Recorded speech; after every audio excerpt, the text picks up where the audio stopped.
Well, hello everyone. It's me, Generic Pie, back again. You can't get rid of me, making videos of my fun ladder games.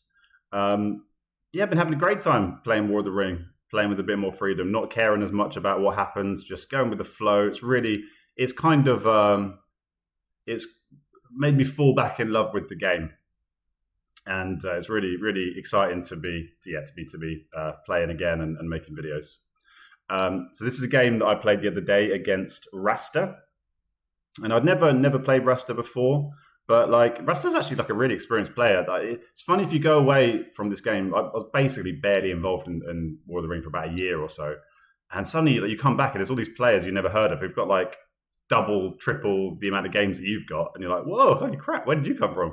Like Stella Rossa, I remember Stella Rossa appearing on the scene, but Stella Rossa played over 1,000 games this year alone. Like, I think we should get the Guinness people involved, get Stella Rossa some kind of Guinness World Record, because that is incredible commitment to the cause. So yeah, fair play, Stella Rossa. But yeah, Rasta's played like 300 odd games, ranked like 60 odd in the world, so like really solid player. So yeah, good to play them. And I was the free people. We did bidding, and I got a token and a ring. I'm enjoying the Dwarven rings at the moment. I think they're a nice addition. Prefer them to just the straight tokens, actually. And they started out with really bloody good cards, actually. Orcs Multiplying again is like up there with top 3 starting cards for the Shadow, I'd say. And Ring Race is a really useful card as well. Gives you that extra attack. Yes, even better than the Witch King one round 1, because it gives you more you can do with it in the early game. And I got Fearful Our Foes and File. And so these are the rolls. They can't get a minion first round. I get this roll. And the old me, 100%, 1,000% would have just moved the Fellowship. But the new me is a reckless fool. And I thought, this is an Aragorn turn. Okay, I'm against One Eye, but who cares, man? This is not a smart play necessarily, but it's a fun play. So let's go for it. Let's get the Strider Man going. I got Fearful Our Foes. I can get the North to War turn 1. Let's just get this party started. So he plays Orcs Multiplying again, which you don't love to see. That's the free people. You really don't. Especially when you're doing what I'm about to do. It's like, this will work very nicely if they have a slow military start that gives me time to catch up and no. So, yeah, starts coming to take over. Guess where? The North. Turn 1. Right, but I'm committed now. Screw it. So, Bozza, Strider, and Hobbit. Indiscriminate Hobbit. Head south. Don't care which Hobbit. They're all the same to me, these Hobbits. Sauron goes to war. Hobbit starts going towards the Shire. And these guys start heading towards... I have to go to Dol Amroth because of the way it's worked out. I get blocked in Moria otherwise. I won't be able to get the Hobbit away. So he starts moving armies. And I'm thinking, all right, well, at least I'm going to be able to get a tiny bit of value, because I know what he's going to do. He's going to attack into Dale. That's a smart play. I'm going to be able to guarantee at least 1 elite muster, right? I'm going to be able to guarantee 1 elite muster first thing next turn, provided I roll some kind of muster. So I'm going to get a little inkling of value out of Fearful Our Foes. At least it gets these guys here without using the ring. He attacks Dale, as I predicted. I forgot to draw the Gandhi card, but Rasta kindly lets me draw a card. It's not really... I mean, I'm not going to play a Valor there. So, luckily he doesn't get any hits. I don't get any hits either. Presses. I sneak back into Woodland Realm. And I'm like, cool, I'll just crown the king. And then he has Ring Racer Abroad, god damn it. And I'm like, oh, man. If only it had been like Book of Mazab. Actually, Book of Mazab wouldn't have worked. Wouldn't have done the job. So that's a shame. Yeah, kind of a bit of a waste of... It's quite unlikely that the Shadow gets the perfect dice to do this much on turn 1 with the North, but them's the breaks. And I say getting great value from Fearful Our Foes. So he attacks me from the smaller army, which is more efficient. And and surprisingly gets no hits again. So quite unlucky rolls for Mr. Rasta here. And that does allow me to send the guy towards the Woodland Realm. So yeah, the North has been very much overtaken.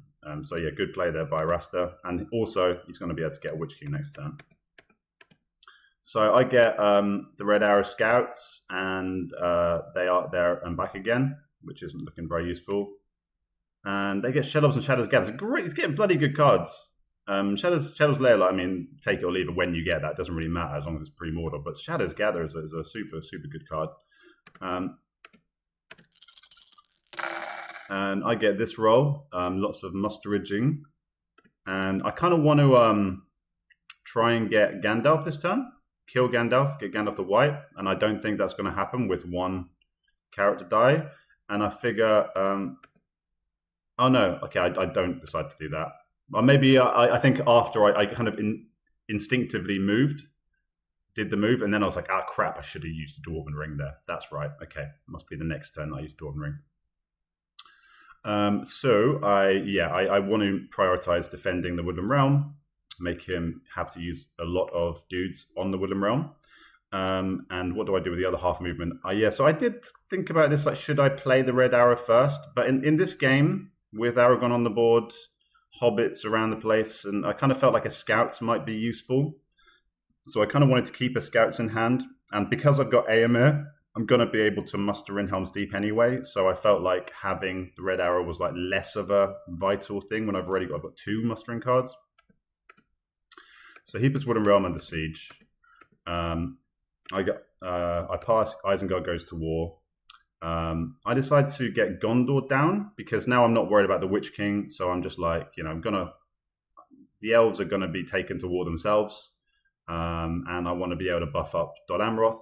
So let's get the Gondorians to war. Woodland Realm is attacked. I do want to hold on to this Valor to defend the Helm's Deep. Like, maybe there's a strong, decent argument for playing the Valor here. But if I recall correctly, he doesn't play. Yeah, he can't play a card. He doesn't play cards. So I'm like, well, I might be able to get away with not playing a card if he just doesn't roll tons of 6s, which is pretty unlikely he's going to get tons of 6s, with that, especially only with 3 rerolls. He gets 1 6. I get 1 hit back. So we're both not rolling great. Me rolling slightly worse. But I'm not taking hits. That's the main thing. Decides not to press. Looking back, I'm surprised he didn't just get the Witch King. Here, you've got the muster. Everyone's at war. You can get the Witch King there. Maybe the thinking is you want to spawn the Witch King. You want to take this down and then bring the Witch King somewhere else. That you don't have to then use a character die to move the Witch King. That's the only logic I can think of there. But it seems like it's just going to help taking down Woodland Realm. It seems like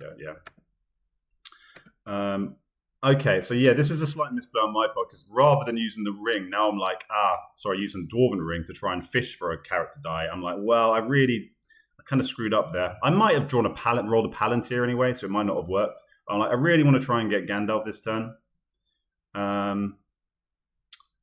Actually, would he even let me? He hasn't got any. So he might be. Oh, maybe he's trying to do. Okay, the reason he's done that is probably trying to block. He wants to wait for me to move, and then potentially block Gandalf. Do Gandalf denial. That must be it. Okay, so there is some logic to his plan there. Okay, I mean, he misses. Yeah, he's definitely doing Gandalf denial. I say something tells me you have Shadow Lengthens. I'm almost right. He has Shadows Gather, but you're probably not going to use Shadows Gather for that play. I thought that's the reason he was attacking so freewheeling, because he was just going to be able to do a very smooth play to reinforce. Anyway, move the Fellowship, and I'm hit, and it's a 1. And I guess because I know he's doing Gandalf denial, I think also, I'm rolling on 5 dice. I think I'll probably roll a will again later, but he's not going to let me get Gandalf this turn anyway.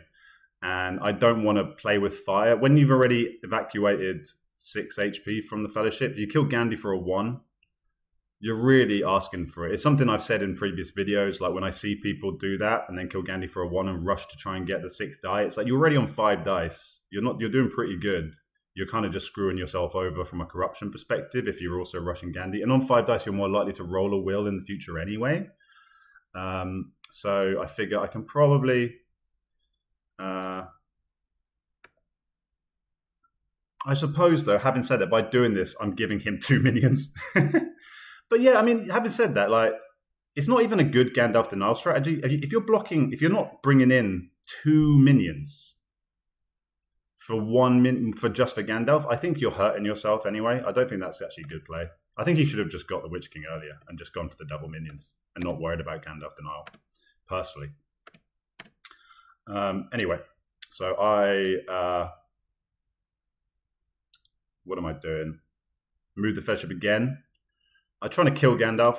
I'm trying to just kill Gandalf.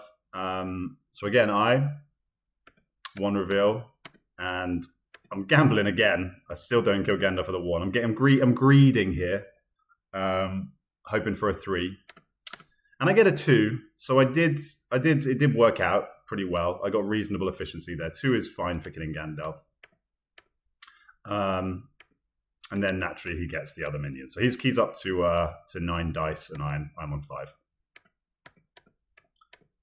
All right, and we go on to turn number 3.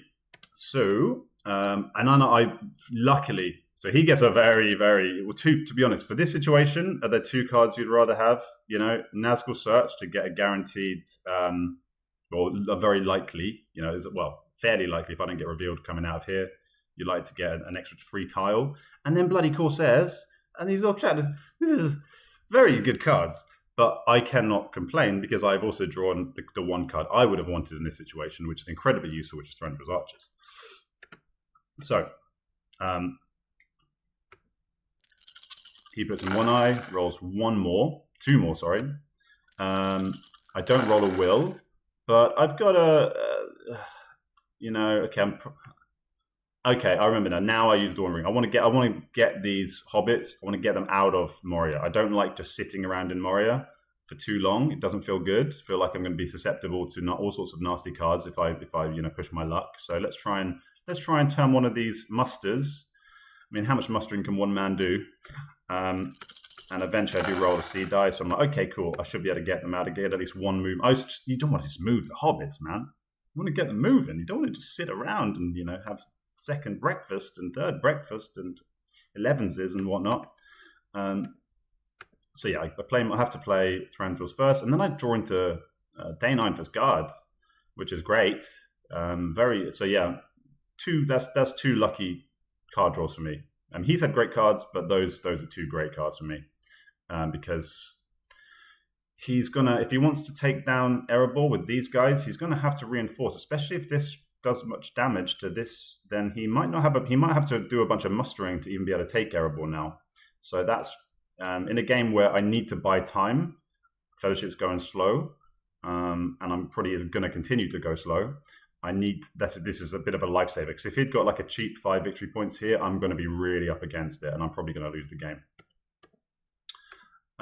So he starts moving armies to reinforce.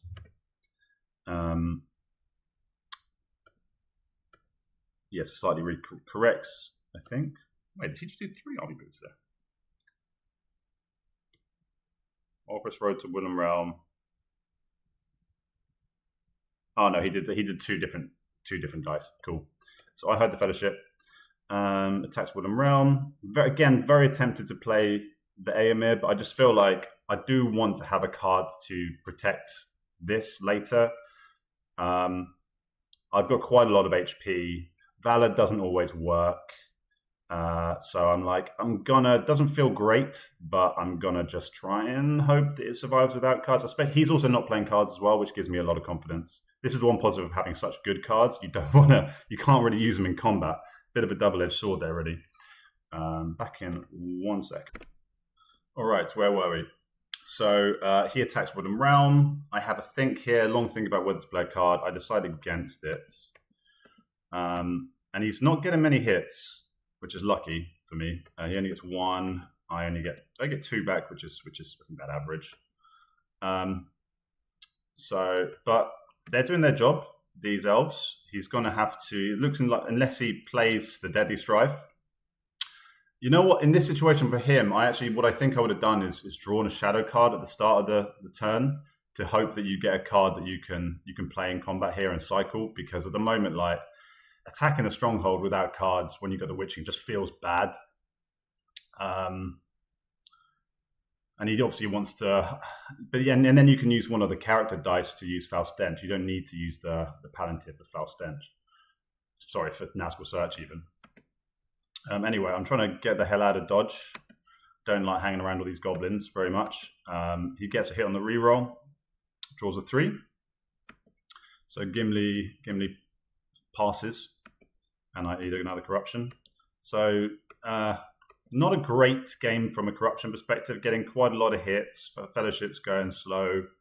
Looking like it's going to be a very, very slow march to Mordor for the hobbits. And then he does draw a card, which is great. And then he gets So if he'd had that the first round, I don't know what his dice roll was like, but at least he could have got that cycling going. Anyway, I'm keen. I know that I'm going to play Day and Ironfoot's Guard, and I think it's looking at this. It's likely that he's going to go for Erebor, so I want to make sure, at some point, I want to get played on. And also, I've got a pretty stacked hand, so I want to just I want to get the guy in here, so that when he does attack Erebor, it's a fully stocked stronghold. Now he goes to Wooden Realm again. Now he's got the card. I'm still not playing cards. Desperate Battle. He gets 3 hits, which is reasonable. And then I get 4 back. So that's pretty bloody battle, that one. And now it's 5 against 2. And he's definitely going to have to reinforce to take down Wooden Realm. So it's worked out very nice in the Jew line for me so far.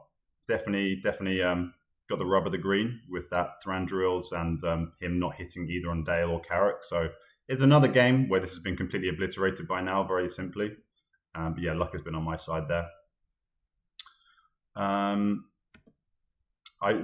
The elf should have been to war previously, and then I used that die to put Gondor to war, so I can start mustering, because I'm worried he might have a card such as Corsairs of Umbar, perhaps. So I want to, make sure I get this going. And then he plays his Nazgul Search, and I'm revealed, and it's an ice. So, okay, he gets to reveal, slows me down, but the tile doesn't do anything. Right, so in terms of cards, Horde from the East and Flocks of Crebain. So he's got another Deadly Strife, that's very handy. And I get Weeproof the Swifter and Through a Day and a Night. So, okay, some interesting cards there to do some tricksy nonsense, perhaps.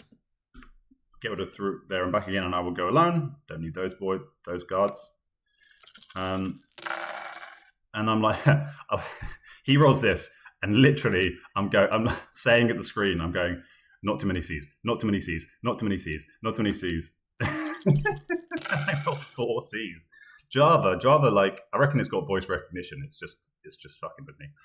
And I'm like, oh, lol, of course. But I do have some value this turn. I'm probably gonna, my plan, as soon as I see this, I'm like, okay, I'll hide, I'll move once, I'll play File, and then I'll try and figure out something for the last die. Because I don't want to move. I certainly don't want to move twice against this many eyes. No way in hell, especially given how the corruption game is going. So I hide. He puts rerolls onto me. Very wise. Yeah, at this point, you're almost like you could just pivot to hard corruption and have a great chance of winning the game. I move the Fellowship. They're hit on. Oh no, they're missed. So that was good. That's great. So he's basically got 0 value out of all of these eyes. They've done absolutely nothing, so that's fabulous for me. Luckily, he didn't play Phlox earlier, because that Phlox would have definitely made a difference this turn. I can't remember. Was the first thing I did this turn move? I think. So he did have a chance. Yeah, he did have a chance to play it. Oh wait, it's only all dice in the hunt roll. So no, it wouldn't have made a difference. So okay, so that's good for him. He would have wasted Phlox if he'd played it there. Okay. I put in File. and he gets the Southrons and Eastlings to war, which is a little bit scary because he could have Corsairs. And then, in light of that, I'm like, I might not have a die in future to evacuate Aragorn. I also want Aragorn to be in Easternmet because I want him to be in the Rohan so he can, do Dead Men or whatever it is, Riders of Theoden. And that would have normally taken 3 dice anyway. So now I'm able. I don't love playing Reprove the Swift. Ideally, you want to use that for like getting someone in a stronghold, but this felt like a good usage of it, especially given I had no other use for that die, and I also don't want him to get trapped in here if this guy does have Corsairs. So I think that was a good play because these other cards are all good. I don't want to use any of them. He goes to Wooden Realm again, plays okay, and I'm like, I know that I'm going to die now, but I'm like, okay, at least he's had to use a Deadly Strife on me, and I'm going to get 2 hits most likely. So that's all right. He gets the 2 hits he needs. I only get 1 back, which is a little bit annoying, but yeah, it is what it is. I've done very well up here, so I can't complain. But yeah, he's had to use a very, very good card to finish off that stronghold, which is great. And now with my Palantir, I play Aemir to get this fully stocked. And I'm kind of holding the scouts. So I don't know where I'm going to use the scouts, but one nice usage of it would be forwards to get this one fully stocked. That's why I left the guy in Western Met, because I have the scouts. I'm thinking I can probably get this fully stocked with the scouts. He starts readying armies in Near Harad and Morannon, and I pass and we go on to turn number 5. Right, I draw Imrahil, which is very handy, especially now knowing he has. But again, look at these cards, man. Palantir, New Powers Rising, Day Without Dawn. I didn't even mention that he had Day Without Dawn, which also isn't fantastic when I don't have Gandalf yet. Yeah, that may become a factor later, as you will see. So I declare away from these sneaky swines. So still getting lots of character dice, and typically I might be in more of a rush to. Actually, no, the Southrons aren't at war, so I'm definitely not in a rush there. So to move the Fellowship straight away before he can get even more rerolls on me, because I think he will do that if I give him the chance. But he plays Phlox, which is wise, and it works, and he gets an eye. He would have. I mean, it didn't make a difference, but yeah, he gets the 6. I reveal. So, hey, buddy, what are you doing here? What is Aragorn? just looking off wistfully into the middle distance.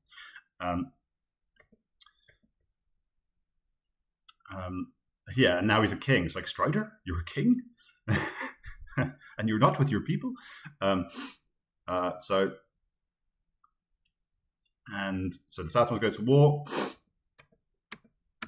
I hide the Fellowship. I would have probably mustered there normally because of worries about getting, but because I've got Himmelhof Dalamroth, I'm in less of a rush.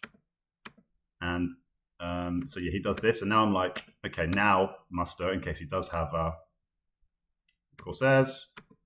He's not in a big rush. He knows I haven't got any musters left. He plays New Powers Rising, great card, obviously. Muster some Nazgul. Maybe that's to go for more of a corruption, so he can pivot his leadership and put Nazgul on the Fellowship, perhaps. I play Imrahil. So yeah, I mean, I had of all the 3 places he's attacked, I have had the 3 mustering. He's going to probably attack Erebor, so that is very, very lucky on my part. That doesn't happen every game as 3 people, as you know. So yeah, he goes with Dalamroth, but I got a very nicely stocked Dalamroth. Bozza is holding the fort, activating all the cards. He's got heroic death. He could die heroically, as Daddy would want. And it's promising. I'm hopeful of a brave stand, both literally and figuratively, in Dol Amroth from Boromir. And at this point, I notice an opportunity as well. I've got this character die I have no use for. I don't want to move the Fellowship again against 3 eyes. I'm going slow. And I notice, okay, if I move these guys here, and he doesn't muster with this die or move armies with this die, I can play Through a Day and a Night and get a free Moria. And we know how nice it is to get 3 free strongholds as the free people. That can be game changing. So yeah, another little bonus of having this hobbit in an army. And I'm very glad to see he doesn't prioritize covering Moria. So I'm like, okay, cool. This could be game on here, people. Concern 6, Axe and Bow, and the Last Battle, and the Lidless Eye and Ologhai. And he gets a nice roll there, lots and lots of attacks, a few musters. He wants to build up an army. I do get my will, and now I'm kind of in a slightly frustrating position because I would love more than anything to send that hobbit charging into Moria and get myself up to 2 victory points. But I'm also very well aware that he could have Day Without Dawn. And on the balance of play, I think it's probably more important to get Gandalf. And since he didn't use the muster last turn when he could have mustered in Moria, it makes me think that he might not do it again. He might not prioritize that. He might just think, he just gambled, I won't have through a day and a night. Or maybe he hasn't really thought about it. It's not that common you have like a hobbit in an army. So I decide that I've got to get the 6th die. That has to be the priority. I've waited. It's been like 4 turns, I think, or since I've rolled a will or something like that. So yeah, I decide to get Gandalf, and I decide to put him in Lorien. Interestingly, what could I be planning there? I don't think I really knew, but I thought it was cool. And I don't know if this is because I may have kind of slightly inadvertently shot myself in the foot by putting Gandalf in there, because now his haunches are up and he is keen to probably put pressure on Lorien, because why not? If you can trap Gandalf in Lorien, it needs to be mustered. He's got a lot of attacks. I've taken a big risk here. But or he's doing it because of this. I don't know for sure. I might have got a free stronghold if I'd just put Gandalf in Fangorn, but I'm never going to know the answer to that question. He might have done it regardless.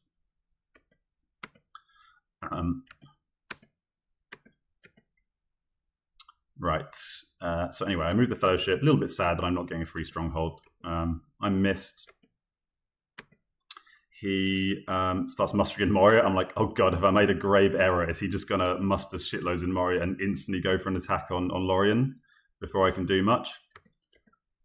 Pass. But no, he decides to pivot to Erebor. Puts it under siege. I then play Danes, of course. So now I'm thinking this looks good up in Erebor. It's pretty unlikely that with the army he has, he's going to be able to take down Erebor. As a shadow player in this situation, I would feel extraordinarily lucky if I was able to take down that stronghold without having to reinforce it first. I'd be probably almost pre-planning using musters to start getting Oliphants in North Rune to then play Shadows Gather to reinforce it. So you can pretty attack quite recklessly, muster, and then reinforce with Shadows Gather. That's kind of what I'd be pre-planning. Or he's got Ologhai as well, so you might not need to do it if you play Ologhai. But these are the types of things that I'd be kind of thinking about. Okay, so he's obviously a little bit more wary of free people shenanigans. He decides to leave a guy in Daggerlad just to block this. And uses, where did the other army move there? Gorgoroth to Minas Morgul and Daggerlad to North Ithilien. Yeah, so he's building up armies in Mordor in general, kind of around Mordor. He musters in Dol Guldur and again in Moria. So yeah, he's covering his arse. He's basically being a little bit, he's definitely wary of shenanigans. The game is he's not just cruising anymore. So I move the Fellowship a second time. At this point, I'm hoping to be able to get them into Minas Tirith, let them heal a little bit, get at least one turn of healing. Might be able, if I get lucky and not get revealed, I might be able to get to Minas Morgul without him being able to play Cruel Weather if he has it. But he hits me and it's nigh. So much for that plan. Decide to go to Eastern Emmanuel because I figure he's going to attack into Osgiliath quite soon, and I don't want them sitting on me, so this way he'll have to move out of the way to sit on me. Legolas dies, farewell, sweet elf, and Pippin takes charge, and he moves another army into South Ithilien. So positive here is that if I do get Faramir's Rangers, I'm going to be able to get a very good value for it. I'm not sure what he's going to do with that final attack this round. I get my elite into Minas Tirith, and he goes for attack on Erebor, which is, yeah, makes perfect sense, I think. Get some Witch King cycling done, try and shrink down this Dwarven army. He starts out with the Crueller's Death, so I'm trying not playing Palantir for its card effect. I think this is a, I don't know, if I was going to start with a card of this thing, I think maybe the Relentless Assault to start with, because you don't really want to play the Relentless Assault after you've been hit, I don't think. So, and also Palantir, like if he rolls a ton of Palantirs next turn, that's like could be an awesome card to play just for its card effect. Plus, he's more likely to cycle into strong strategy cards if he starts with the the Relentless Assault. Anyway, so he goes for this. The Daylight works it pretty well, and it blocks him down to 1 hit. I get 2 hits back. And then he presses. I'm like, okay, cool. And now he plays the Relentless Assault. And I'm like, immediately, I'm like, okay, that's a decision because he's going to take hits. If he uses it, he's going to take hits. If he takes 2 hits and then he's down to 5, and then if I only get even like 3 hits against him, I'm going to be a very strong sortying position. Like, this is a risky play. So immediately I'm like, okay, that's a ballsy move. He does take the 2 hits. So yeah, I think it's unlikely I'm going to get, I'm probably going to get like 2 or 3 hits. But in a game like this, where there's, if you're sortying against like 2 guys, I can't play Mighty Attack, but maybe that's a thing when maybe you play the Confusion and go for it. Or maybe next turn I draw a card that's really useful in this situation. But yeah, I'm like, okay, spicy. And he gets 2 hits. But again, that means like I could sortie with 5 guys if I get any hits at all. And then I get 5 hits. So like, even if I got 4 hits, I think the Witch King is almost certainly going to die there. 3 hits, maybe. 4 hits, very likely. 5 hits, Witch King's just dead. And he says, GG. We don't stop the game.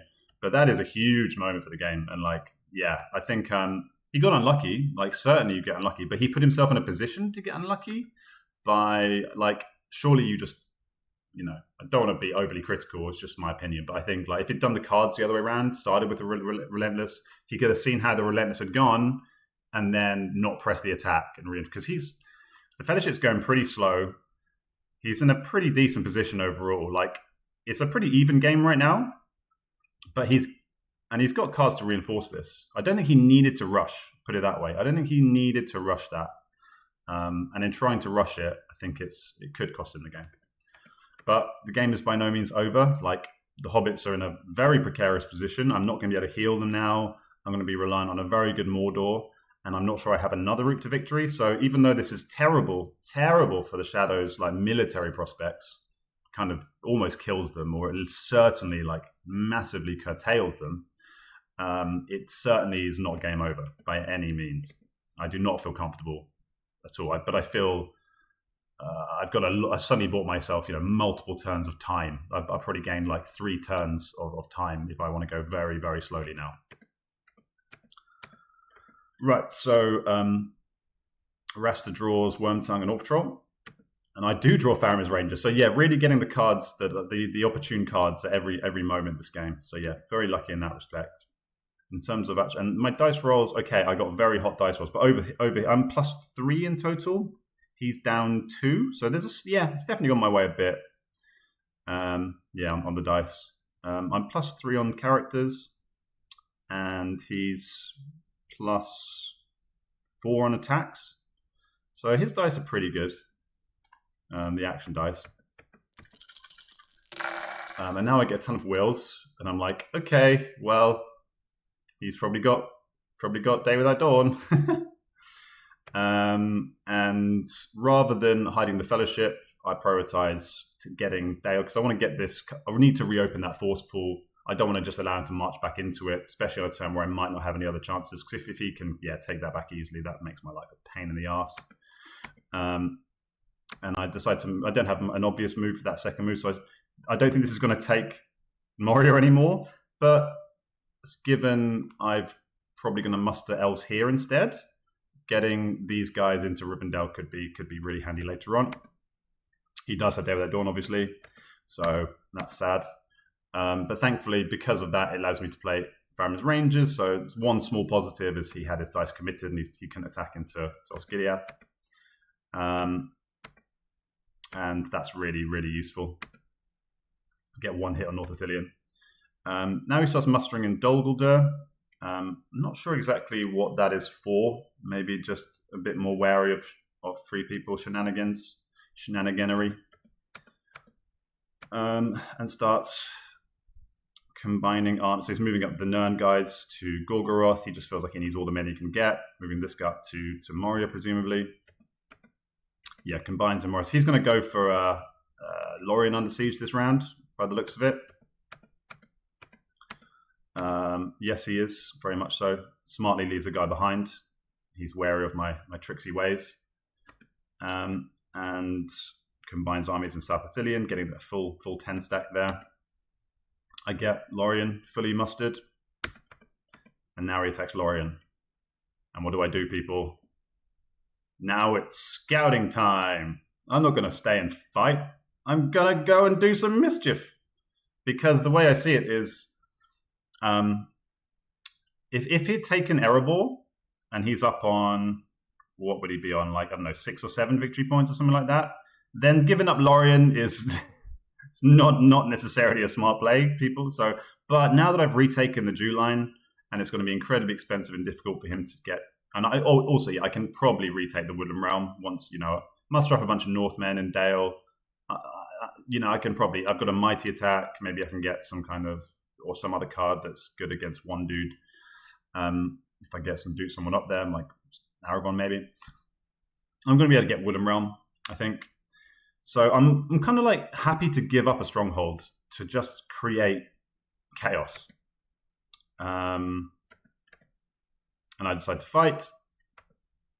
I decide to almost to like bait him. I was like, yeah, I will shine with Gandalf. He has just cycled into a swarm of bats though, or drawn a swarm of bats. So he swarm of bats my scouts. But Gandhi's shining. He's only got 5 attacks on me, and he's going to want to press. So unless he rolls like an absolute ton of 5s, I'm not too worried. He gets 1 hit. I get 2 hits back. And so this army's still pretty big. He presses. And... What? Gandhi? He arrives precisely when you meet. Why are you chatting now, Gandhi? What are you talking about? You've arrived ages ago. Silly guy. So yeah, then I go to Path of Celebrant. And I decide to play through a day and a night because I suppose that like it might not be wise on his part, but he could, if he wanted to, play this as a ring and then attack into Gandalf again and just try and like rinse Gandalf's army. I want this Gandalf army to be as big as possible. I don't want to lose any more men because it's going to be tricky to reinforce Gandalf. I want to make sure this I get bang for my buck if I'm going to go for this silly strategy.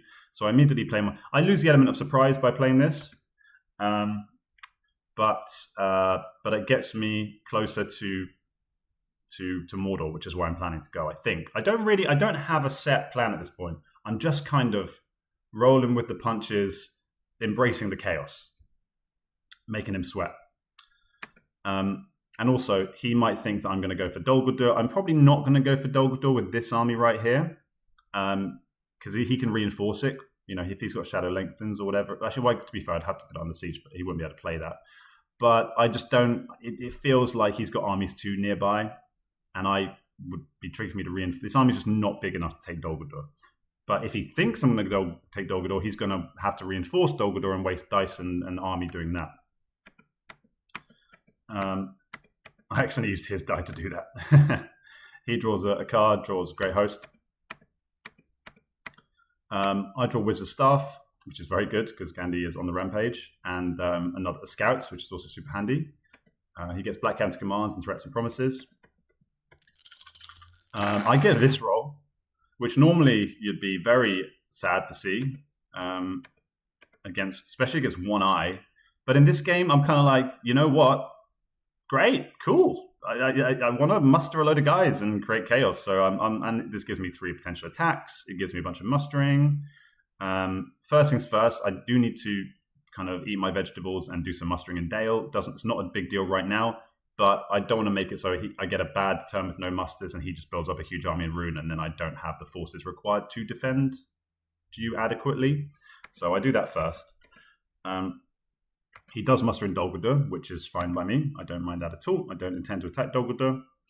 I muster in Minas Tirith because now I'm like, this could be a mega stack potentially. I don't know what's going to happen, but suddenly these guys might not be purely defensive forces. These can be offensive forces. He goes for Fords, which kind of surprised me. And he plays no card. And then I have used my Scouts for other purposes, but I do have just run into another Scout. So again, lucky cards. Good timing of the cards. So I play my Scouts. He would have got at least a kill from the Great Host. So I'm able to very nicely defend Helm's Deep here. So that's gone as perfectly to plan with a bit of luck thrown in. And I'm not sure I would have done this because this now makes Rohan close enough for me to start getting them to war. I do have a token that's going to have no other usage now than getting Rohan to war. I've got all these musters. And if I can open, and he's not got a real way of like quashing Rohan, this army's not big enough. So I start getting Rohan to war. He goes for Osgiliath. No cards hit. I play no card. He gets 1 hit. I get 1 hit back. He presses. And now this is fully stacked. I don't want to go to Minas Tirith anymore. I want to join up with Gandhi. So I go to Dead Marshes. I also don't want him to get a free easy, because if he just rolled attacks there, he can get 3 hits fairly likely, reasonably likely, especially if he plays a card. So I want to get this army out of the way so it can join up with Gandhi. And it also means I can get this Etten guy across so I can really fully defend Rivendell if that ever does somehow become a thing. Also, I'm starting to get an army that could be big enough to do an assault on Moria as well. So, yeah, especially if I muster 1 more elf in Rivendell, that's a pretty, I could have a 9 HP army with the Hobbit, which is pretty good. So that could have and give me another avenue for taking some victory points. He goes for Pelegir from Osgiliath, just wants to take that down. And obviously this whole time I'm hoping at some point I'm going to draw Deadman of Dunharrow. Still got a few guys in the force pool for Gondor, and that creates another avenue for chaos. He gets the 1 hit, I don't get any back, so Mr. Pelegir is dead.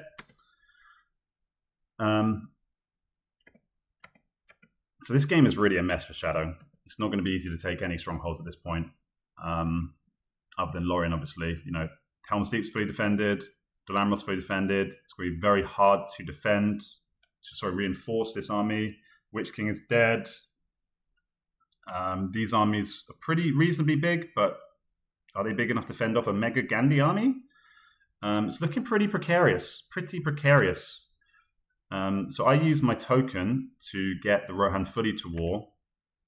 He's moving dudes into Lossanac to stop me mustering again in Minas Tirith. But again, I'm not planning on being annoying here. I'm planning on creating gigantic armies. So I'm fine with that. So I start mustering in Fold. The Mouth comes into play. It's nice to see the Mouth appear pre-Mordor. That's always interesting. Keep mustering in Fold. So now, it's going to be... Now Rohan is out of hand.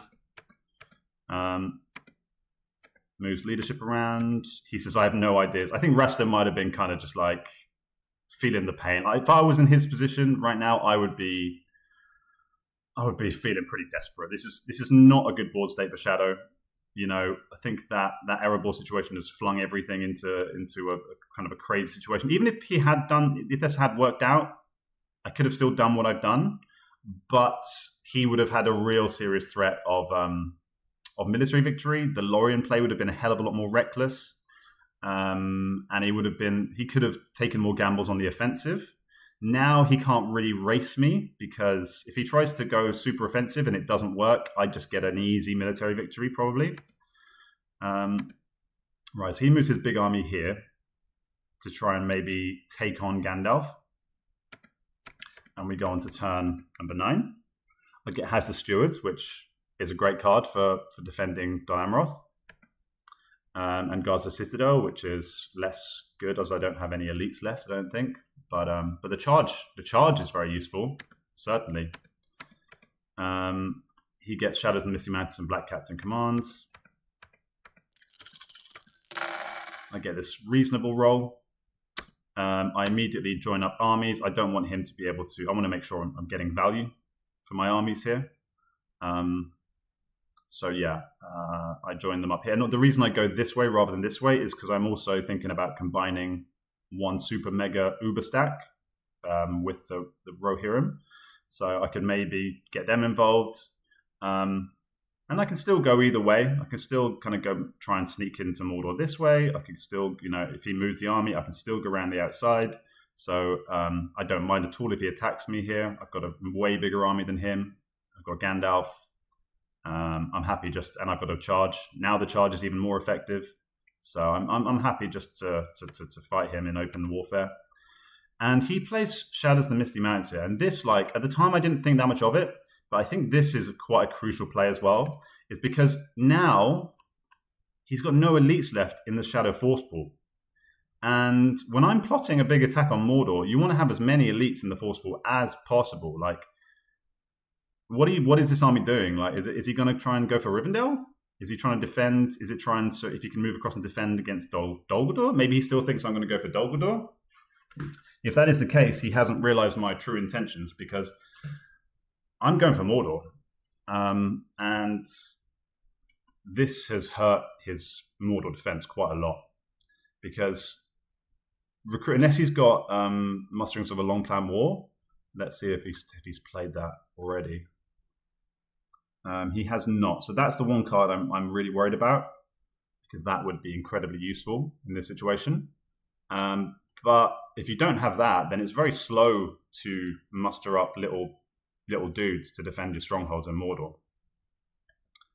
So I'm happy just to bide my time, keep mustering. So I muster another guy in Fold. He goes into a defensive formation here. He probably doesn't want to be attacked directly. So this means he can cover both ways, which is smart. I hide the Fellowship. I do want to keep Fellowship a consideration in this game. I don't want to just completely forget about them. He plays Orc Patrol, draws 1.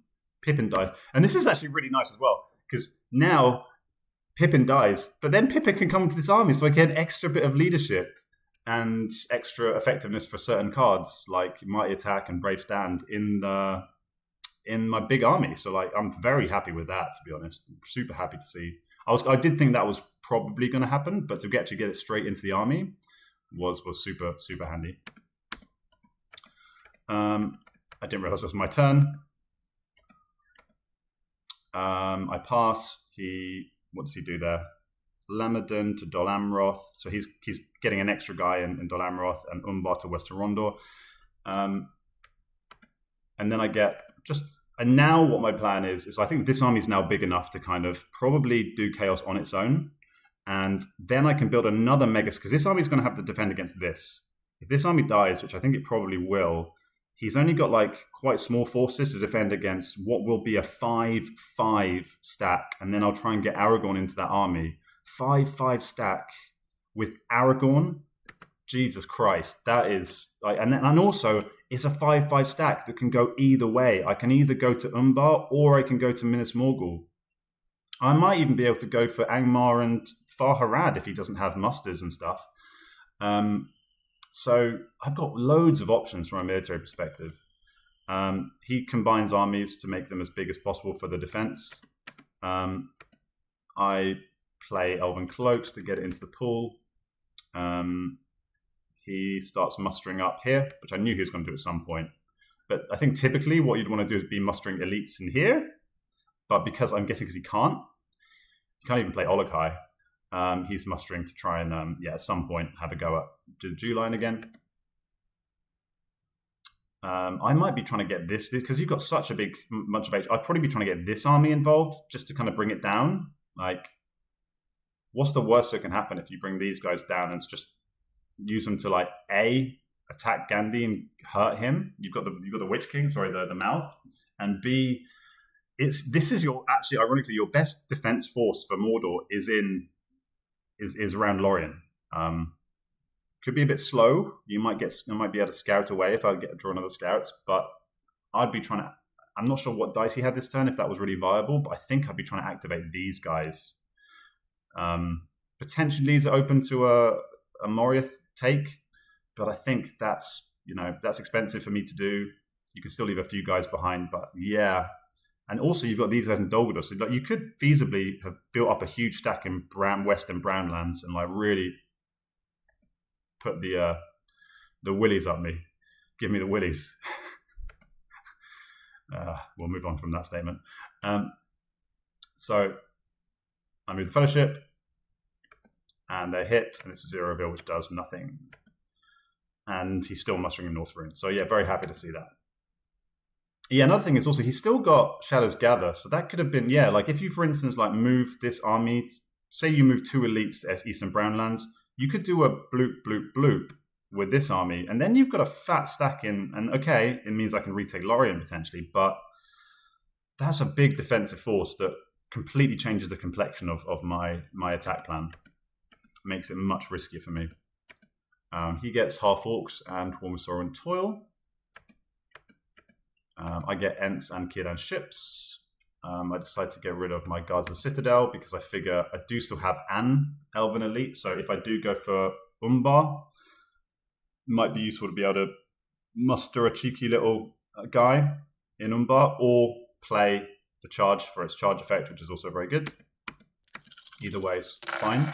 And then he gets this roll, and this is my signal to go full steam ahead, because he's got no musters and one muster, and not much in the way of attacks, and only character attacks. So he's quite hamstrung this turn. There's only so much every defense, and also interestingly, so I muster a leader and a leader. And I think this is a mistake as well, is he moves all his leadership away. And leadership isn't handy versus Gandhi. It does make my next move even more effective, because I move this army here and this army here to join up with in Minas Tirith. But now he has to use a ring to even move this army to defend in Daggerlad, because if he'd left a single Nazgul there, it also means if I'd left one Nazgul, I'm going to make Gandhi shine. If he doesn't, now he's got no leadership, I don't even have to make Gandhi shine, which means I get extra rerolls. So I think that was a slight mistake. He's mustering single regs in Morannon and Barad-dûr. Can't muster an elite. And I go for Daggerlad. Kill that lad, which I do with my 1/5. He rolls a 5, gets 1 back. So I move there. And now he has to use a ring just to have a chance of fighting back. So he's got 10 HP. I've got 10 HP. But I have Gandalf and loads of effective cards and rerolls. So let's see how this goes. He has no card. So what cards has he got? This is the problem for Shadow in these situations. It's not what do you play? Can't play Mimikill, can't play Foul Stench, can't play Words of Power, can't play We Come to Kill. So just not good cards, but not good for this. Right, so I Brave Stand it first, just to try and preserve as much of my HP at the beginning while he's got lots of men. So he gets no hits. I get 3 hits back, so a very strong start. He presses. I stay. Naturally, I'm going to just fight the crap out of this guy. Play my charge. Get 2 hits on the pre. He gets 1 hit. I get 1 hit back. So, I'm bleeding a little bit, but, you can do so much damage with these armies, man. These when you've got the cards, you can just absolutely raise through huge swathes of orcs very quickly. So I press. I no card it this time. I want to save the cards. I figure the cards like Wizard's Start, Servant of Secret Fire, and Mighty Attack. Those are my cards to take down the Stronghold. And my Heroic Death is if everything goes to shit, kill a Hobbit or Gandalf, or a leader. So I had to kind of suck it up a little bit here. I take a couple more hits. I get the hits I need to finish off his whole army. So I've still got 7 HP, which is pretty decent. I attack into Morannon. The hobbits follow. Like, get back where you belong, hobbits. Don't get ideas above your station. He plays Olokai. Maybe I'm slightly surprised he didn't play the Half-Orcs and Golemin to maybe just get that extra reroll. Maybe he feels like it's a bit too desperate a situation and he'd rather preserve that for another fight. I think it's pretty reasonable either way. I've got to take this down now because I think what if he does have Half-Orcs and Golden Men? I can't let him get another muster in there. I have to take this down ASAP. So good play by me actually because I didn't know he had that at the time, but I was worried about it. Or even worse, I guess he would have. Oh no, but if I only get one hit against him, he could then maybe play like Hill Trolls or something like that as well, which would be really even worse. Except he doesn't have enough dudes to play Hill Trolls. Yeah. Anyway, so now I'm on the Servant of Secret Fire and Mighty Attack vibe. So play this. It does its job to an extent. It gets one hit. He gets none back. Press. Now I play my Mighty Attack, forfeit the Hobbit, and that means I get 2 hits. He gets 1 hit back, and I'm up to two victory points, and I'm in a very, very strong situation. And at that point, Rasta actually conceded, which I think is understandable. It's not a great situation for Shadow. You're feeling pretty desperate. The game hasn't gone how you want. And it's always rough when this kind of thing happens against you. So I totally get it. I've probably done the same myself, but I wasn't 100% sure I'd won the game. I thought it was very likely I was going to win the game unless I just rolled like a million Palantirs or something. Simply because if you combine these armies, and go through Osgiliath, like either I'm either gonna be able to take Umbar or take Minas Morgul. I think next turn.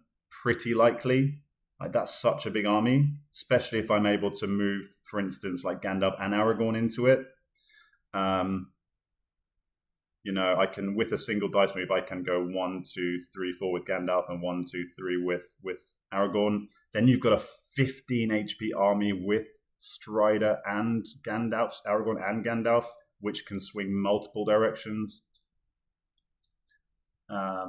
So yeah. It's pretty desperate stuff for the Shadow. So I'm kind of ashamed I didn't get to see it play out. I never normally win military victory, so if my stats don't show that I probably got a military victory here. But I think in spirit I got a military victory, which is fun. But it would have been I would have been just curious to see what would have happened if it tried to defend, just to see just how it would have gone. But yeah, thanks for the game, Ruster. I must say I'm really enjoying War of the Ring now, much more than I used to, just by doing mad shit like this. Because I think in my first turn, if I had just gone boring and gone for a standard race, it kind of becomes a bit of a coin toss. I did have quite a lot of characters early in the game, but as we look at the dice, I really dried up towards the end. I was -4 on characters, so I had a decent amount of movement, but my character dice did dry up a bit. He had a lot of attacks. Given how things went up here, maybe I would have, if the Witch King thing might have happened regardless. But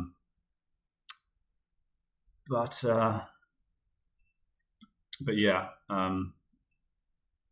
it just makes, what I did in the first turn was quite reckless, doing all that against One Eye when he had a lot of attack dice, but it just made it so much more fun and so much more crazy. And doing the kind of Gandhi play, which I wouldn't typically have done, just opened up the game so much. And I think it takes people out of their comfort zone somewhat. Because it's just not a common situation you play against. But yeah, loving it. Great stuff. Thank you for the game, Ruster, again. And thanks for watching, everybody. I love you. Bye-bye.